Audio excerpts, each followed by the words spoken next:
Zee 24 तास एक पाऊल पुढे। राज्य, देश, विदेश, क्रीडा आणि मनोरंजन विश्वातल्या बातम्यांचा आपण आढावा घेणार आहोत झटपट आणि सुरुवात करणार आहोत राज्यातल्या घडामोडींनी।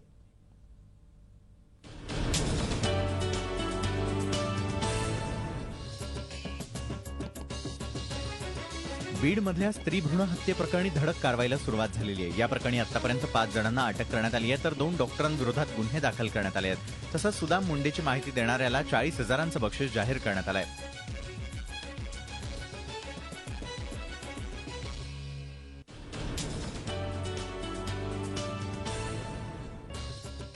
सोलापूर जिल्ह्यातल्या माळशिरस तालुक्यातील माळी नगरामध्ये स्त्री अर्भकाची हत्या झाल्याचा धक्कादायक प्रकार उघड झालाय। हे मृत अर्भक मध्यरात्री फेकून दिलं असावा असा संशय वैद्यकीय अधिकाऱ्यांनी व्यक्त केलाय। मुलगी असल्यानंच अर्भक फेकण्यात आल्याचं बोललं जात आहे। या प्रकरणी पोलिसांनी अज्ञात महिलेविरोधात हत्येचा गुन्हा दाखल केलाय।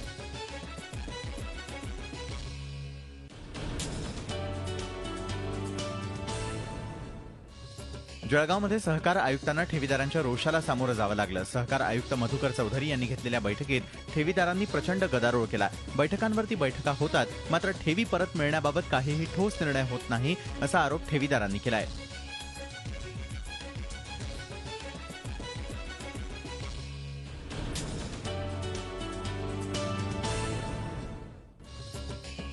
नाशिक जिल्ह्यातल्या लासलगाव पोलीस स्टेशनमध्ये केरोसिन ओतून जाळून घेण्याचा एका महिलेनं प्रयत्न केलाय। रत्ना शेजबळ नावाच्या या महिलेनं पोलीस स्टेशनच्या आवारात स्वतःला जाळून घेत थेट स्टेशनमध्ये धाव घेतली। त्यात ती 80% जळाली। तिला नाशिकच्या जिल्हा रुग्णालयामध्ये दाखल करण्यात आलंय।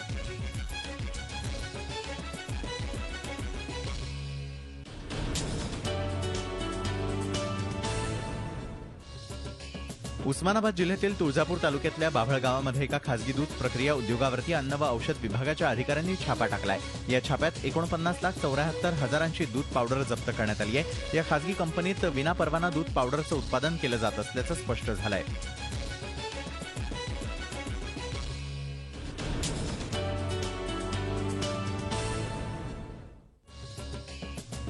कोल्हापूर महानगरपालिकेच्या तब्बल 10 शाळा बंद करण्याची वेळ महापालिकेवर आली आहे। विद्यार्थी येत नसल्याची खंत एकीकडे पालिका अधिकारी व्यक्त करतायत, तर दुसरीकडे वर्ष उलटलं तरी विद्यार्थ्यांना साधे गणवेशही मिळालेले नाहीयेत। त्यामुळे यंदा तरी गणवेश वेळेवर मिळणार का असा प्रश्न विचारला जातोय।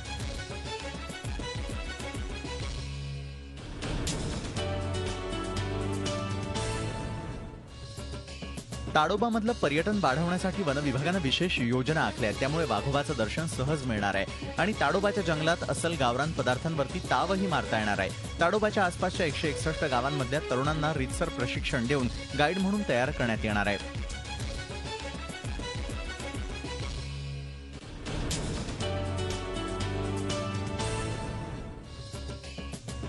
पावसाळा जसजसा जवळ येतो तसे राजकारण्यांचे पाय मिठी नदीकडे वळतात। मिठी नदीची साफसफाई अजूनही कशी झालेली नाही याचे पाढे वाचले जातात।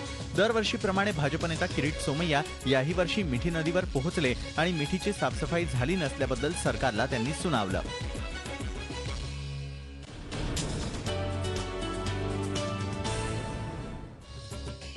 मध्य रेल्वेच्या मुंबईतील उपनगरीय मार्गावरती कितीही पाऊस पडला तरी सिग्नल यंत्रणा खराब होणार नसल्याचा दावा मध्य रेल्वे प्रशासनानं केलाय।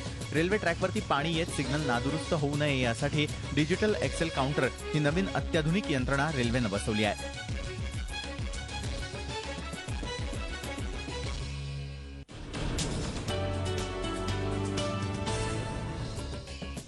मनसे अध्यक्ष राज ठाकरे यांनी सद्गुरू वामनराव पै यांच्या कुटुंबियांची भेट घेतली।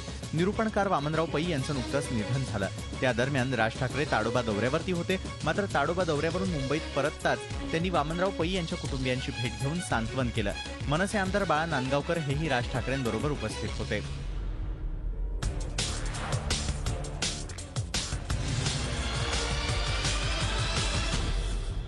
झी 24 तास एक पाऊल पुढे।